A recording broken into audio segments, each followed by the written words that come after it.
Look at. What's up, man? Hey, man. How's it going? It's going pretty good. Great. You sound better. Thank you. A little bit better, yeah. I definitely feel a heck of a lot better, but I still have some congestion. But, we're just, dude, I'm not putting that in there because we're always talking about how sick we are, just like a bunch of we really are. Old men from the Muppets. So I finally saw Wakanda Forever on Disney+. Okay, hold on. Before you say another word, just don't even tell me. Because I haven't seen it yet? Man, I can't wait to talk about it. Oh, man, I'm nervous, dude. You should be. Oh, that's all I'm going to say. That's all I'm going to say. Never mind. Just tell me if it's terrible. Don't tell me what happens. Just tell me if you liked it or not. So...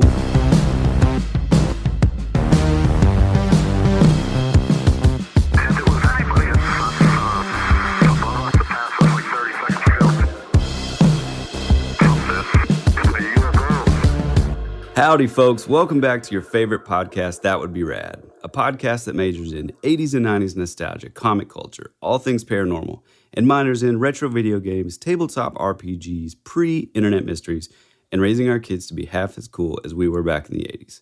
I'm your host, Tyler Bentz, and this is your other host, Woody Brown. So, how's your week been? I know you did a little traveling. Yeah, it's been a crazy week, but I'm grateful for the trip that I just took. Have a family member that's not doing so great, so went down to see him. And anyway, it was a good trip. So got to spend some time with my brother and my dad, which just the three of us. It's kind of rare, nowadays. Right. So it was amazing, man. Really you know what's even more rare? Me hanging out with my dad. Oh, it's good we can laugh about it. All that to say, sorry, folks, for the later than usual episode. Mm-hmm. Woody got back super late. Yeah. And then during the day, I had a 3-hour parent-teacher conference. So, and then on the way home from that, my wife, well, here's good news and bad news. The good news is, the bad news is she doesn't listen to the podcast, which makes me sad. But the good news is she doesn't listen to the podcast, so I can say that this has happened 3 times in the last 2 months. She's just running out of gas. So I had to literally walk 2 miles, buy a gas tank from the gas station, which they rip you off because they know you have to have it for $16. Mm-hmm. And then... so what you got to do is you got to keep an empty one. Now, I don't want you having I've already a full tried tank. that. I've already tried that. I'm just saying, have an empty one in your car so you don't have to buy a new one is what I'm saying. No. I have one in my car. It's her car. We rode together. Oh, I see. Yeah. And that's why I had to walk. Yeah, man, that is a... It sucks. When we go on a Valentine's double date dinner, I'm going to get a $5 gift card to QT or something and just put it in a card. I think that would be hilarious. Well, what sucks about it too is literally when this happens, it's not like, hey, thanks for walking 2 miles to get gas for in me. The cold. In the cold. It's after we've already sat in a parent-teacher conference for 3 hours when I'm working on this project. It's not art related. It's boring graphic design stuff. But it's man, I'm just I needed to be working because we're heading out of town this week. But it's every single time it's most husbands always fill up their wives' cars. And it's well, let me just tell you what I did. Just so you have the data in case you ever need it in your back pocket. Mm-hmm. But this husband, on the front end of my dating relationship, really just griped my wife out like crazy because it happened once or twice with her, and then it ended. Yeah.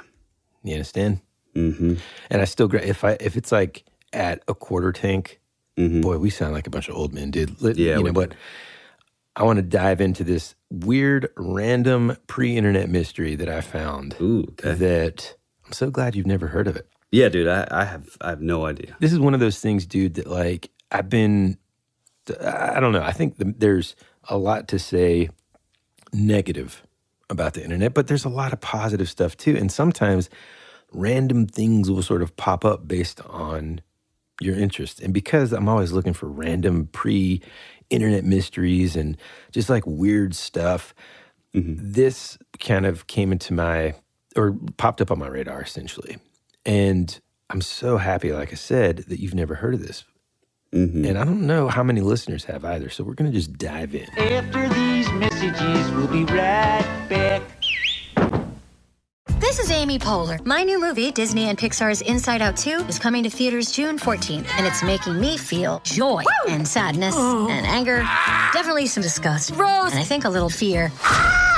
But I'm also feeling these new emotions like anxiety, embarrassment, envy, and ennui.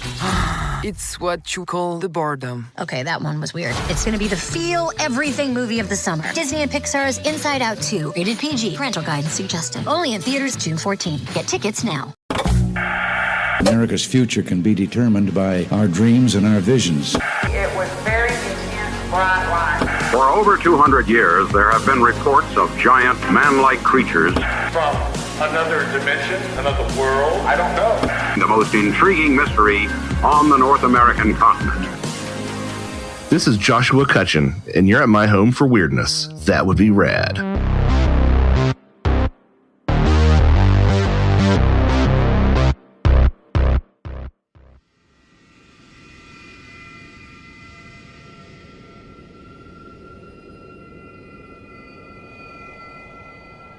Nestled among historic war bunkers and serpentine subway systems lies a buried secret. A series of underground passageways intricately crafted but with no clear purpose. Who could have built such an enigma? Today, we're talking about the Mole Man of Hackney.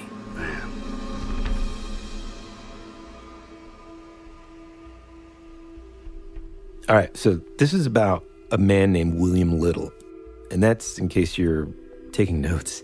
At home, that's spelled Lyttle. William Little was born in 1931 in Donegal, Ireland.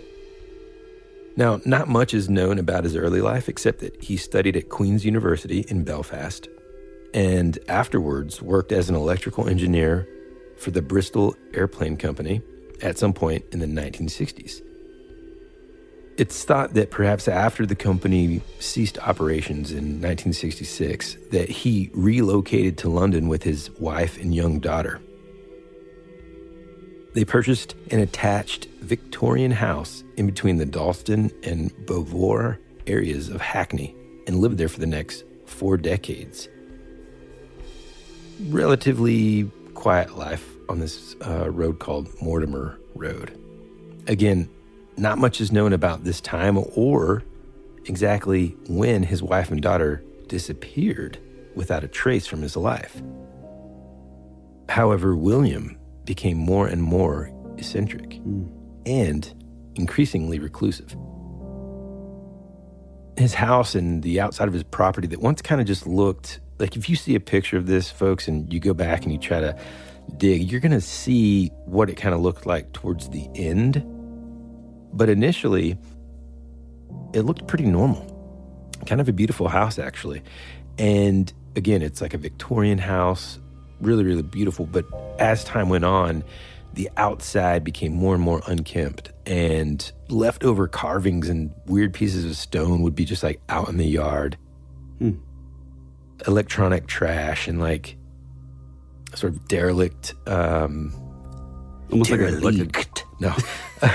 like a junkyard type? Yeah, kind of like a junkyard, you know, and people started noticing like, you know, that's kind of an eyesore, you know. I think, I don't know about your neighborhood because in neighborhoods nowadays here in the U.S., most of the time there's some pretty strict regulations about what you can and can't have in your yard. But in an older neighborhood like my own even, we don't have a homeowners association. So we can literally do whatever we want.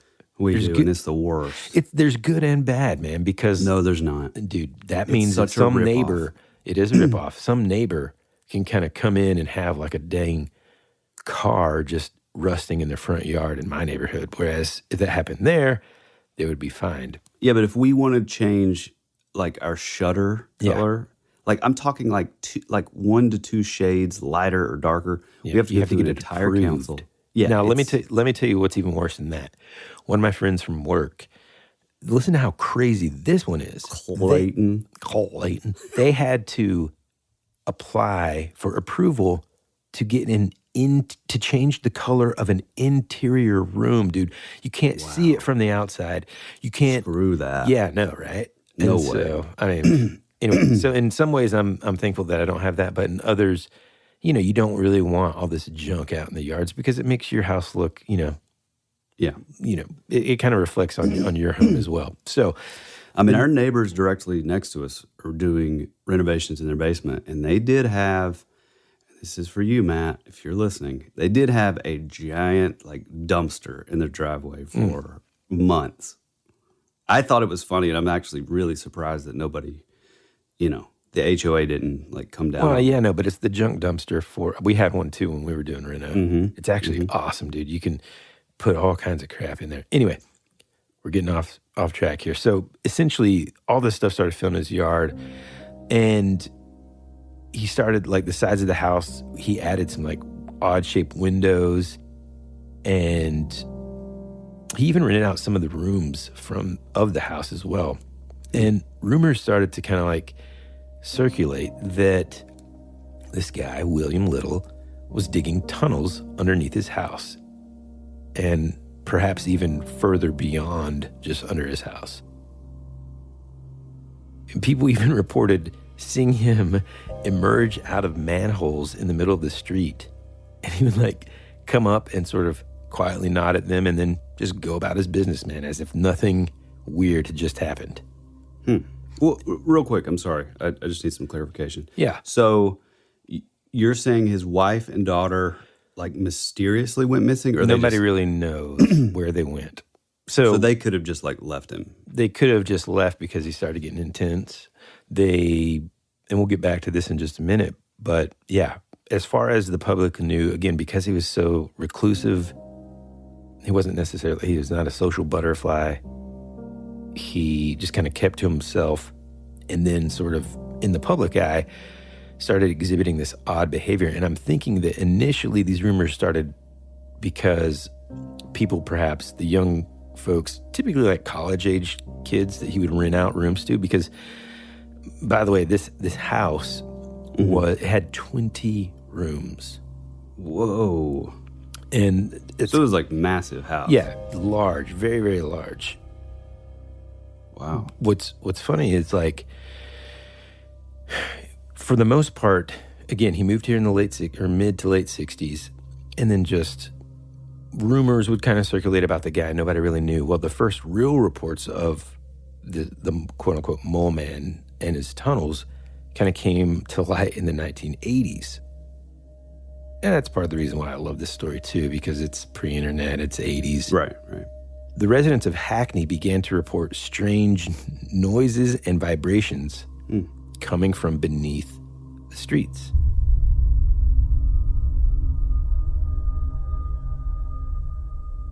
They began complaining to like the city council that they feared that their homes were no longer going to be like structurally sound.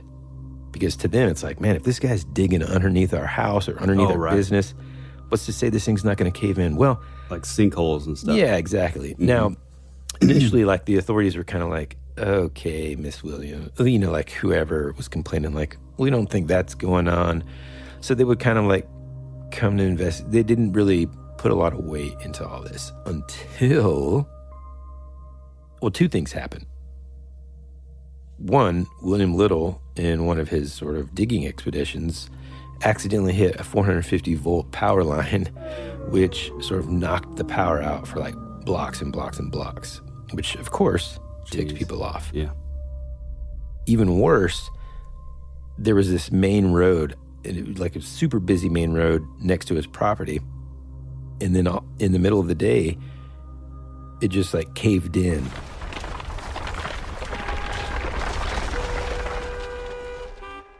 And it was an 8-foot wide sinkhole, man. Oh, cracks all over the place. And then that was when the authorities came to investigate that. Like, whoa, what happened here, dude? That's when they discovered that he was they doing could it? see him from the road, man. Tons and tons of tunnel systems, just like and all this soot stuff all over him. Yeah, he's like, oh. No, I don't think he was in there when it happened, but they could see from the street now this like tunnel system. Whoa. And so people began to kind of like, you know, of course, this caused like a media frenzy. They would interview the neighbors, and some neighbors, the reaction kind of ranged from like just irate people, like, this guy's making art, who knows what he's going to do. Some people would even jokingly say, like, who's to say this guy's not going to just pop up in my living room one day and just be like, oh, hello there. And even he would kind of joke, like when the press would, ask him about it. And they're the press was the folks that coined the name, the Hackney Mole Man. So real quick, sorry. So did the neighbors already have knowledge that he was doing this? They just kind of like heard rumors and stuff. Okay. And so basically once they kind of like pressed him hard enough, he would kind of joke about like, well, maybe I'm making these tunnels to break into the bank across the street, kind of joking. He was kind of weird. But come to find out, really, he started with wanting to build a wine cellar. Now, again, this is a 20-room house. How about just pick one of them? Well, I do kind of understand like the subterranean, because it keeps, humidity and all that. Like, Sure. Yeah. No. I get it. And it's kind of cool too. But this is what they kind of found as the authorities were like, what's going on here?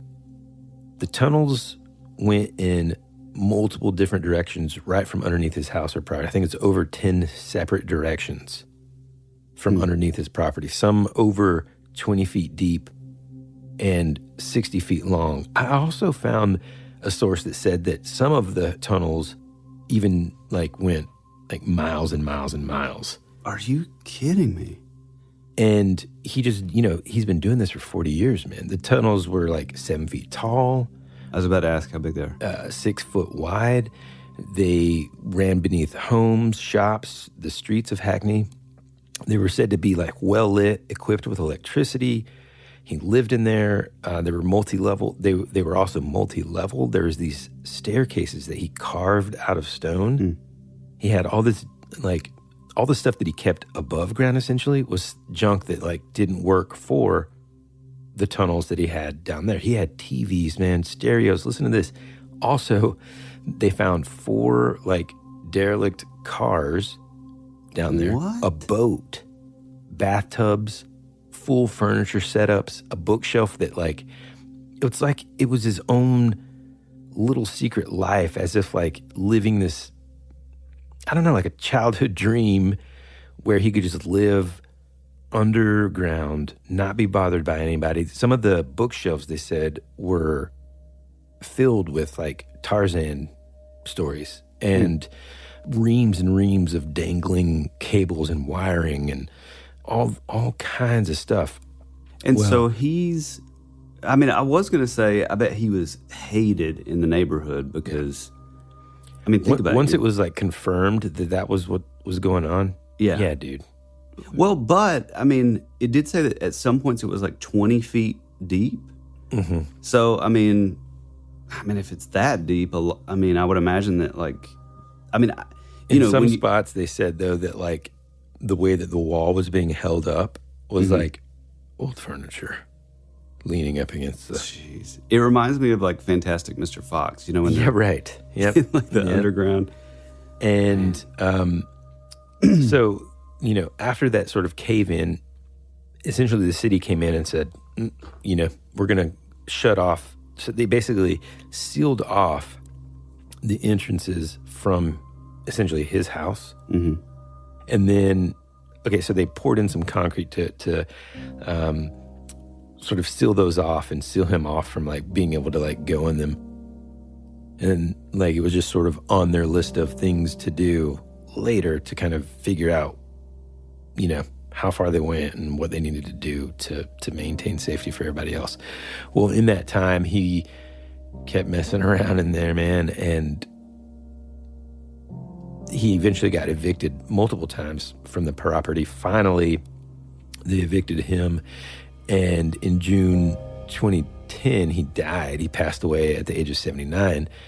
He was buried in his family plot in Donegal, Ireland, and after his death, they actually sealed off all the tunnels permanently and filled in like the areas with like concrete and stuff so that there would be no more cave-ins and stuff. But all the stuff essentially that they found, all the electronics and all that, and you can see pictures of it and stuff, kind of came after the fact. And some folks have kind of said, going back to, here's the thing, nobody really had a chance to kind of ask him in depth, hey, why are you doing this? You know? Mm-hmm. There are a couple, like I think he had an interview with, I forget the name of the London paper, where he basically just kind of said, look, you know, I started just wanting to make a wine cellar. And then that turned into, well, what if I had like a little like... What if I had a man cave? Yeah, exactly. And dude, it's so funny that we call it a man cave. As I'm like thinking about this, I'm like, I mean, surely that's not where the phrase man cave came from, maybe. right? I mean... So it's like he built all this stuff, and I feel like, you know, some people do kind of wonder, hey, did he murder his family and then hide them in there? Just kind of looking at the picture of this guy and just kind of like thinking about this, he actually more reminds me of someone, well, I mean, for lack of better comparison, kind of like us, man. We get like focused on something and it becomes like a hobby. And then we just kind of like perfect that. And next thing you know, you got a room full of Dungeons and Dragons miniatures and foam that you're turning into, you know, dungeon tiles or whatever. Yeah, right. And so at the end of the day, nobody really knows why he dug them. Nobody knows, you know, any of that stuff. So I don't know. It's one of those fascinating, captivating mysteries that, like most fascinating, captivating mysteries, we just don't know the answer to. Man, I mean, I think that, different in a lot of ways. Like, I feel like the sort of like mystery surrounding it, of like how he did it, it doesn't sound like it was any sort of like special, like... No, not like Coral Edward Castle. Leeds Scalman. That's who I'm thinking of. Yeah, no. I mean, I think there were a lot of sort of like, wow, I can't believe he was able to do that.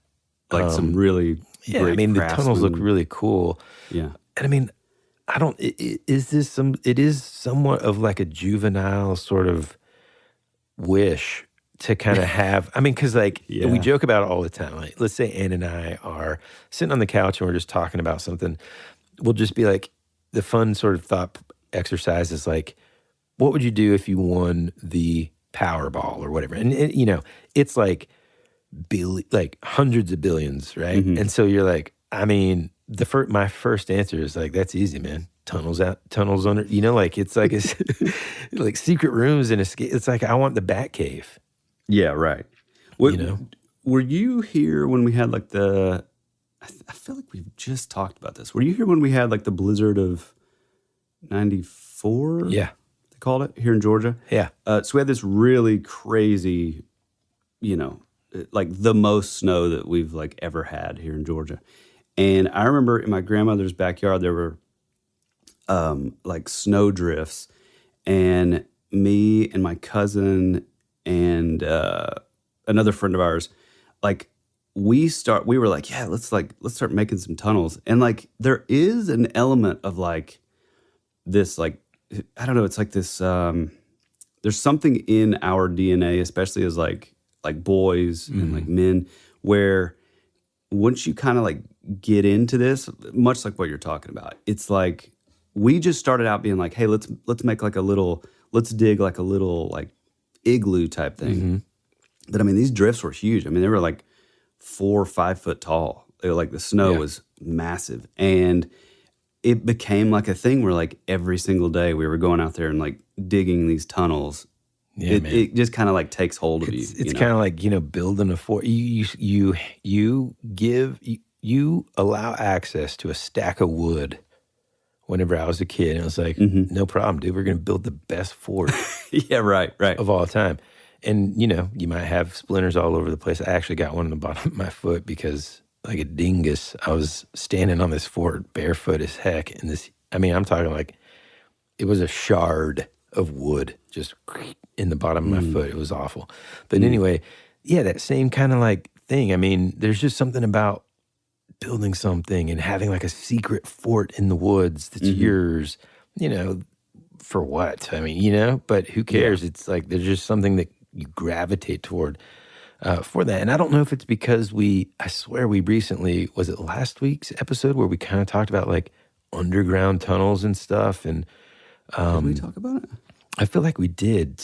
It was something about like how, the cave systems and stuff that exist in Appalachia. The Toronto. Well, in the North Georgia area too. Oh, like in the Appalachian Mountains type thing? Yeah. And you hear about some of these places. We've kind of talked about it briefly, I think, when either you and I just kind of talking in general, but I swear we talked about it a little bit when we talked about the mystery Coke machine. Oh, yeah. What's it called? Well, there's like, I mean, that's fine. Because there's like multiple names. Out in the Pacific Northwest, I guess Seattle. Yeah. There's all these stories that I remember hearing like as a kid of the 80s where like there's all these underground systems. And I mean, nowadays you hear about people living in the subway systems of New York that have been kind of closed off. And I remember there was also some show that I saw one time. It was like a documentary about these, and I forgot what they call them, tunnel people or something that live out in Las Vegas. You know, like the homeless end up just like being out there. And these folks like would go in these tunnels and try to interview people. And it's kind of where, folks, missing people have been found there, but they're just like homeless and heroin addict now, you know. And anyways, there's this vast, almost like network of people living underground, man. It's not fiction, you know. It's scary, dude. I know in New York there's like a big like group of the population that like live in all those like sort of subterranean tunnels and sewers and stuff up there. Yeah. I once had the statistic of the amount of abandoned subway tunnels in New York. And I don't remember what it is, but it was like, I couldn't believe it. That's how much it was, like miles and miles of these tunnels. I mean, just imagine, dude, I would be scared as heck down there, man. Oh, yeah, dude. Super scary. Yeah. But you see what I mean about this one, man? It's kind of just weird.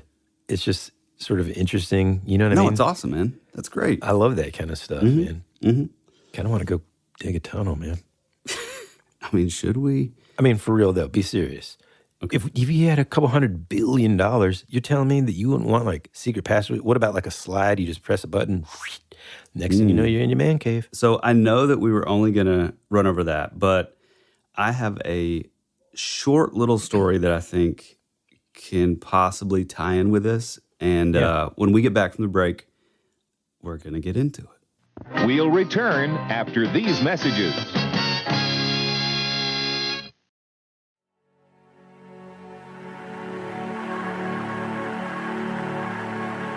It's a pretty cool place if you're a Martian. Or a vampire. You think you really know what's happening around here, don't you? Is anyone out there? We're fighters for truth, justice, and the American way. Hey, this is Woody. And this is Tyler. And you're listening to That Would Be Rad. And now, back to our show.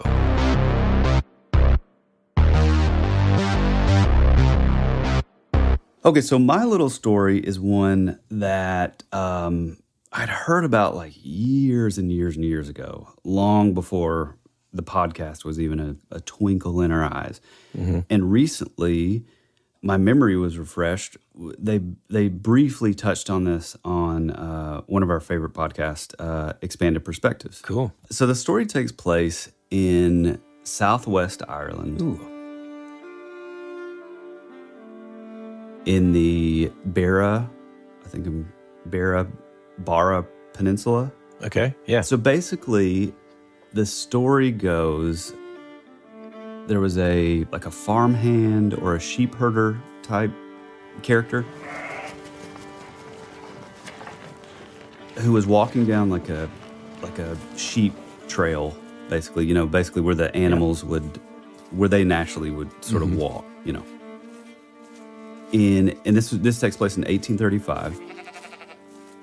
So along this isolated trail, he was sort of, his attention was kind of taken a little on up into the trail because he was hearing the sound of what sounded like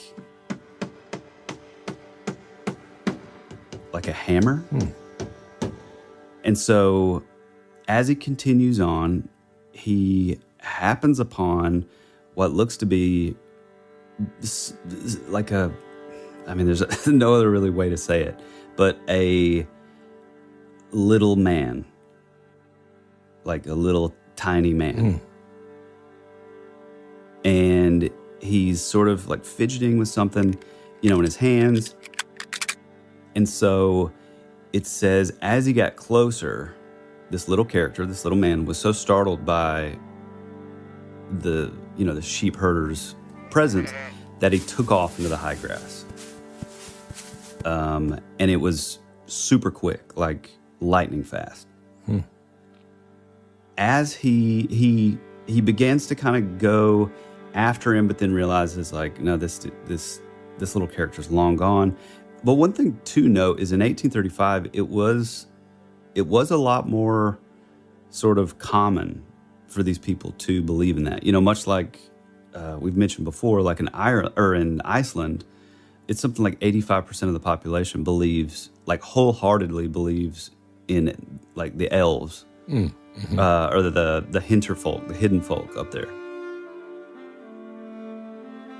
And so, in Ireland in the 1830s, that was a thing. They would leave little, we've talked before, leave little offerings, little thimbles of milk out on, outside on the porch or whatever.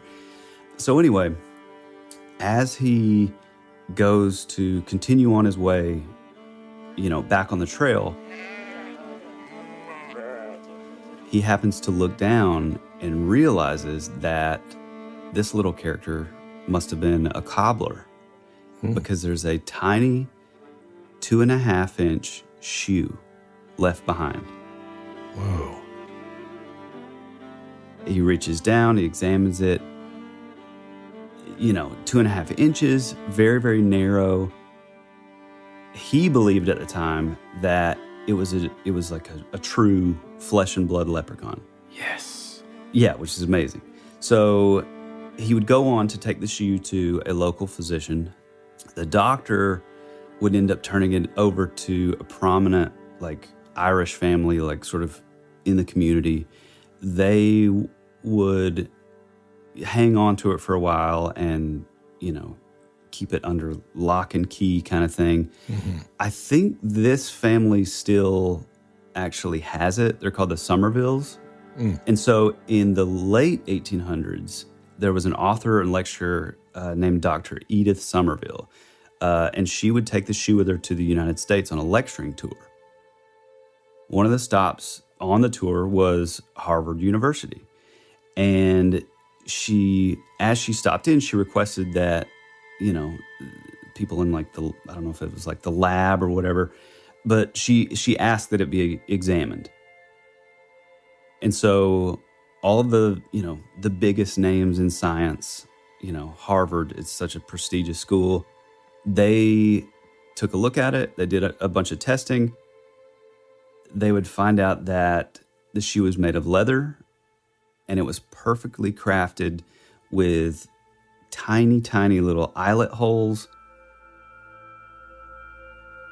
and a little bits of, it didn't have laces yet, but they said that there were like eyelets or something for it. Well, there was like a little, like what looked like almost like silk or like gossamer, but like some material that they had never even seen before. Man. And it was like woven, kind of like how like a shoestring would be, but so tiny, like impossible for human hands to basically do it. The interesting thing is, I said that they discovered that it was leather, not like calf skin or anything like that. We're talking mouse skin leather. What? Yeah, dude, which is incredible. So, immediately there were, your skeptics were coming out of the woodwork, which is to be expected. Sure. Their first thought was, oh, well, it was like a doll's shoe. But the way that was disproven, and this is so fascinating, is that the little shoe had a heel on the back of it, right? Mm-hmm. And I'm sending this to you. Kind of like doll's eyes. It had a little heel on the back, but the interesting thing is the heel was worn. And the only way to do that is like by someone walking in those shoes. So this is the shoe that you're showing me. Mm-hmm. Dude, it's so small, man. So tiny. And if you really like look at it, like you can see where it's really pretty impressive. I mean, and again, this is in 1835, so yeah, it looks like worn in. It's like sitting next to a thimble for some like sewing or knitting. Yeah, or whatever. yeah, Mm-hmm. for some sort of size context. Like if it didn't have the thimble, it would look just like a regular shoe. Yeah, for sure. And so the back heel showed signs that it had been worn for like a long period of time. And like, I mean, you know how it is, listeners. You have like your favorite pair of shoes, and like for us, we toured a lot, and we'd have boots, and like you walk a certain way, so it'll like wear a shoe like on the outside of this shoe, and like there's like little like fingerprints of like how to wear like wear your shoe, like So they would also notice that there were extra small handmade stitches all along like the back heel, indicating that the shoe had been like repaired, because they also like took the shoe to like professional like cobblers and stuff. Yeah. And it of course it's all by hand. I mean, back then it wouldn't have been like machine sewn or anything. It is basically said that anybody that sort of checked this thing out all came to the same conclusion that, hey, this is impossible for this repair to be made by like a regular human hands. They sort of noted also that the style of the shoe was sort of a mystery because of where it was found in the Beara Peninsula. This was a type of shoe that was in fashion, but 100 years prior. What? Dude. Yeah, and so here's where it's fascinating. The person, the being, the whatever, whoever wore the shoe, it said they basically couldn't be any taller than 14 inches tall, which is incredible. Man alive. Yeah. There was another theory, of course, floated around by the skeptics of the day that said, well, maybe it was made by like a cobbler's, apprentice. Because I guess back then it was not unheard of for like an apprentice to create something that was like very unique and like pretty difficult to do, to kind of show off their skills to get the job, like an internship. Yeah. Kind of thing, But that also doesn't really work because the location of where the shoe was found, number one, it was a rural location. It was on a sheep path, where they would herd and, sheep would graze. And that's beside the main fact that the shoe had signs of being used and repainted and resewn and repaired. It just didn't make sense that if it were a thing like that, the apprentice would like basically recreate this shoe in a tiny, tiny size, but also doing it in a completely outdated fashion. Right. Like it just wouldn't make, I mean, if anything, it would be like the most modern thing right of the day, to sort of like sell yourself or whatever. And also, if you were making something new, you wouldn't make it look worn. Right. I mean, really, the only thing that would be like someone that was good at making small things, microscopic sort of stitching, and then just applying however you would do it, a bunch of like wear marks into this thing in other words, they would have to be going out of their way to create this scam just on the off chance that this guy was going to pass by. And let me tell you, I just looked up where this area is in Ireland. It's just slightly south from where we sort of stayed when we were there in Killarney. Oh, cool. I mean, really, really close. And I mean, first off, if you ever want to visit a place that just immediately feels magical and something like this would happen in, this is the place, dude. I mean, it's incredible. I went on a run kind of close to where we were staying, and I was in the woods and stuff, and or the forest, and it really did feel like, like, oh man, I wonder if they're like little people watching me. I don't know. It was really cool. It wasn't a spooky thing. It was really neat. It just sort of has that sort of magical. But I'm I can't wait to share this picture with folks on our Instagram because this thing is fascinating looking. It's amazing, dude. Yeah. So, I mean, basically they, even these like professors and scientists at Harvard, as much as they wanted to sort of pass it off as something else, even they were like, I mean, this could be an actual relic of like an authentic like fairy item. It's it's a super rare piece of like physical evidence that like whether it's a leprechaun or a brownie or a gnome or a whatever, any of the like sort of the fae spectrum, something's going on. And this is like, this rare like physical evidence that they find. A lot of the, back then it was a little difficult to see. Like I think some researchers on this, like they couldn't verify like the exact year that Dr. Edith Somerville lectured at Harvard. She mentioned like in the university's archives, some things, and like I think like some of the stuff, not that it didn't add up, but some of the stuff like they just couldn't find, But it was a historian in folklore.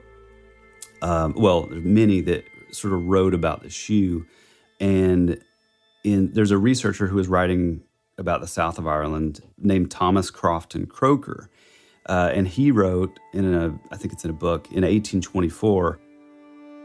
He said, a paragraph recently appears in a Kilkenny paper stating that a laborer returning home in the dusk of the evening discovered a leprechaun hard at work, from whom he bore away the shoe which he was mending as proof of the veracity of the story. It was further stated that the shoe lay for the inspection of the curious at the newspaper office, the most prominent features in the vulgar creed. In another book, Letters from Irish Highlands, by Henry Blake, published in 1825, a letter in March about an incident of a peasant was walking a path at dawn when he heard the sound of a hammer. Upon his investigation, found an elfin cobbler fixing his shoe on the side of a ditch. When the little cobbler realized he was discovered, he ran off, left his shoe behind. Could these earlier events be speaking of the same shoe or similar but separate occurrences? It appears that at the same time, there are no Kilkenny newspapers whose archives go as far back as 1824. So any news reporting of the shoe at the time cannot be verified. Yeah, so it's pretty awesome. I do want to do an episode because there's a lot of these like little fairy artifacts. And like once you start looking into it, you'll start to see more. But I just wanted to give you like a little taste of this because, man, it's right up our alley and it's pretty fascinating, man. Yeah, man, I love that stuff. There's so many like we do plan on, and we have talked about it before, like sort of diving into the wee folk lore and stuff like that. And dude, I'm 80%. I'll go 70% sure that we did like a little sightseeing on this thing called the Ring of Beara. I could be thinking of another area, but essentially would have been in and around this area because we did a lot of driving, although much to my protest because I don't know if I've talked about this on the show before. I can't remember, but as soon as we landed in Dublin, we drove another 3+ hours well, it was supposed to be 3+ hours to Killarney, but not even an hour in, I turned off a road to get some coffee and didn't find the coffee place. There's just like a symbol for coffee. I was like, oh, I could use some perking up after that long flight. And then I popped both tires on the driver's side on a trying to dodge a freaking transfer truck. The roads are so small, man. It's the most nerve-wracking thing ever. And so I really tried not to drive as much as possible. I was like, we'll just stay in Killarney and just walk to where this is beautiful here. We're fine. Jeez, that's It was crazy. But anyway, I love that story, dude. Yeah, it's awesome. One last thing. So it was a cold, dark, stormy night. No. So there was a woman by the name of Rosamund Burton who published a book in 2011 called Castles, Follies, and Four-Leaf Clovers. She actually met up with Tom Somerville, the great nephew of Dr. Edith Somerville. Rosamund visited Tom in his home where he showed her the legendary leprechaun shoe. Tom explained the lore of the shoe being found in 1835 on the Beara Peninsula. And it seems that the Somerville, or I don't know if it's Somerville, the Somerville family lore around the shoe hasn't changed, one bit since it came into their home. So if there's a Somerville listening to this show, oh yeah, we would love to have you on. We'd love to hop on a plane if you're in Ireland and come visit you. 100%. We'll do it. Yeah.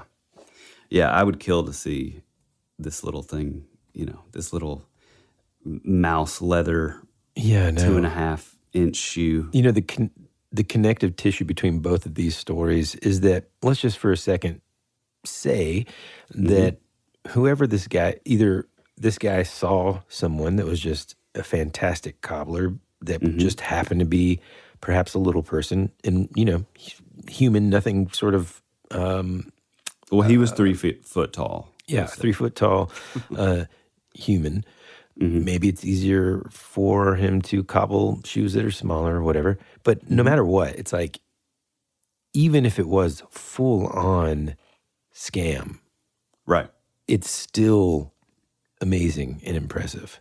You know what I'm saying? And I'm not trying to take away from the fact that, like, man, it could have been a leprechaun. And a thing that I kind of have sort of figured in all this stuff that we talk about sometimes is like, yes, are there hoaxers out there? Absolutely. But all of those hoaxes have to originate from somewhere, right? And so like when you have things like folklore that goes back centuries and centuries and centuries in a culture, are there people that might take advantage of that at some point? Absolutely. But it still originated from something, Yeah. And so like, even if it's just the imagination of someone, and I just saw a clip of, I think Nick Hinton was talking about it on either a podcast or a show. I don't know. I happened to hear this audio where he's talking about his new book, where he talks about how, and I forget the term for it, but essentially, just like we talk about a lot, the power to create things from our own imagination. And when we're like an reading, egregore? Yeah, kind of. When we're reading things in books and stuff and these characters and keeping those thoughts alive and all of that. Anyways, it's just an interesting concept. And I think no matter what, a person like William Little or, in the case of this fairy shoe or leprechaun shoe, it's just fascinating stuff, man. And, because it happened so long ago where technology wasn't it's a lot easier for me, for example, to get a really strong magnifying glass or something and use that to paint tiny details on a model or a miniature or something. Back then, that stuff was harder to come by. They didn't have Amazon, and just that the skill set, no matter what, is super impressive as well. So anyway, what a cool 100%. Story, dude. Yeah. I mean, I do think that because it was in such a rural setting, I think that lends a little more credibility because, and again, maybe it was a hoax, but it's like a really, really well done hoax, and like it's real easy for stuff to hide out there, man. Like we were driving around these mountains, and there's still sheep just hanging out on these outcroppings of rock and stuff, and like. There's so much and to be such a sort of I would say relatively small in comparison to, for example, the U.S. Island that Ireland was. The amount of land and stuff just seemed so vast and expansive. It was just amazing. And I mean, you're talking about rocky cliff areas that things. I remember reading about some wee folk in Ireland, but also like in Italy and stuff, in the rocky areas, said to like live in the caves and stuff there. So there's just all kinds of opportunity for, things to exist. Oh yeah, 100%. And if you live in a place where you have stories of little people or hidden folk, we'd love to hear about it. Hit us up on Instagram, drop us a line in the comments of the episode, or shoot us a DM if it's a more long-form thing with a little more detail and you feel more comfortable just sending it as a full email. Send it to thatwouldberadpod@gmail.com. What we would love is, or what we really love, even more so than like when you guys write in, is if you would like to just tell your story. And you can do that at thatwouldberadpodcast.com, where you can directly leave an audio file of your story. We'd love to hear about it.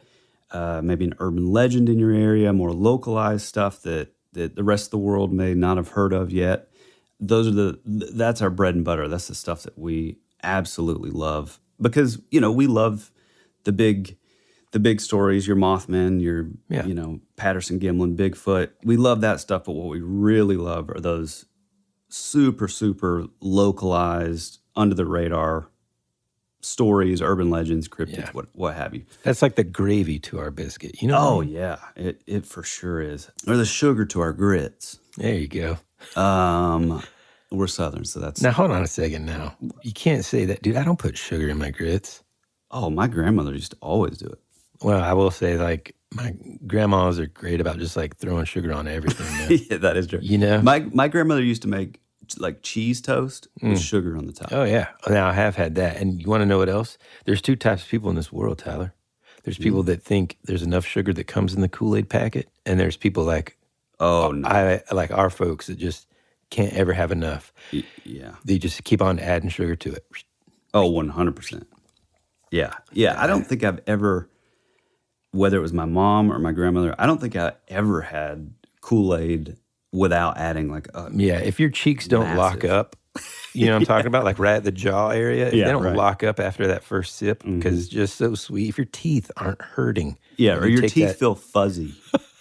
Yeah, after being over at your grandma's, then you're just you're not from down here, man. Yeah, you're not living. But yeah, send us a message, send us your story, send us your urban legends. We'd love to hear about it. And we always try to say, also, go out and tell a single friend about the show. It makes a world of difference. And many of you have already done that. Yeah. And, we hear about that stuff. And it's awesome because, that like word of mouth, kind of passing us along, it's kind of an old school thing, but it works. Yeah, and not only does it give us more listens, but really what we love the most out of it all is it just makes the world that much smaller. Like being able to hear from people all over the world and just being like, hey guys, really love the show.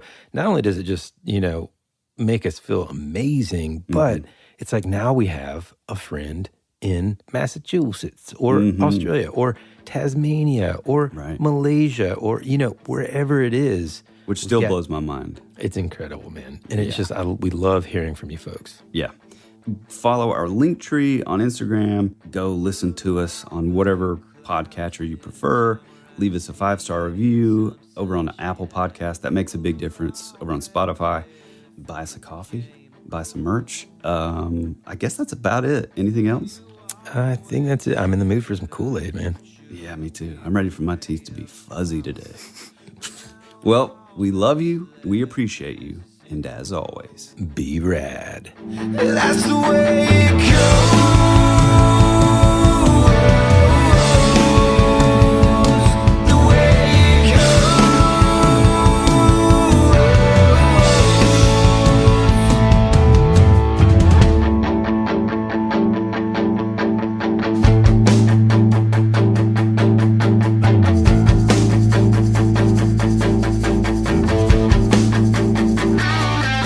You're my favorite song.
time where I just needed some sunshine. You were already dead, for you became a ghost.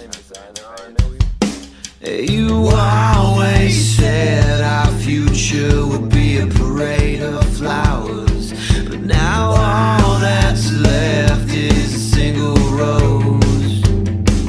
That's the way it goes.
Access granted.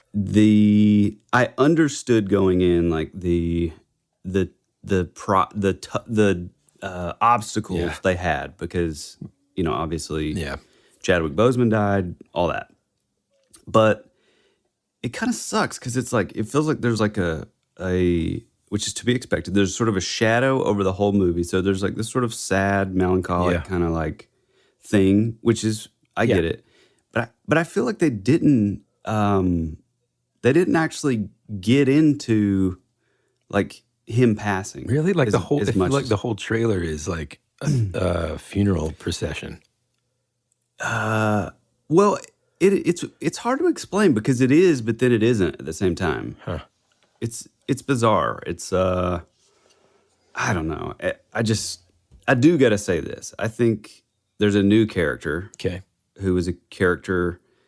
I mean, say what you will, but this character, much like America Chavez or whatever from Multiverse of Madness, was a totally bombed in the comics. So it's like, even just from like a business standpoint, it's like, hey, we have an entire universe of these characters that are amazing, have been fan favorites for literally 60, 70 years. And they just keep putting these characters, and I'm sorry, but it's like, it is for the sake of like diversity and like whatever. And so like, you're telling me that the Wakanda, lazy diversity, that's the problem. Yeah, exactly. Yeah, 100%. But it's like perfectly done, like Miles Morales, Spider-Man, diverse.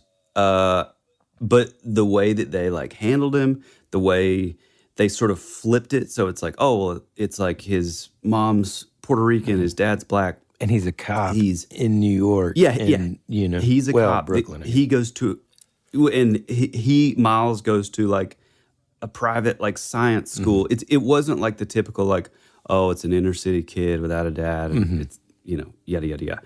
Anyway, this is just like, we're supposed to believe that suddenly there's a girl. Come on, man! But don't tell me anything else. That's it. Oh, I thought you kind of knew about. No, this I don't know anything about it. Well, she sucks. So yeah, that was an awesome show. Fun, dude. That was fun. Those stories, like I love those kind of things, man. What's funny is I had two different stories that I was possibly going to bring up, and as soon as you said your guy was from Ireland, I was like, oh well, there's. God, man, how cool is that? Yeah.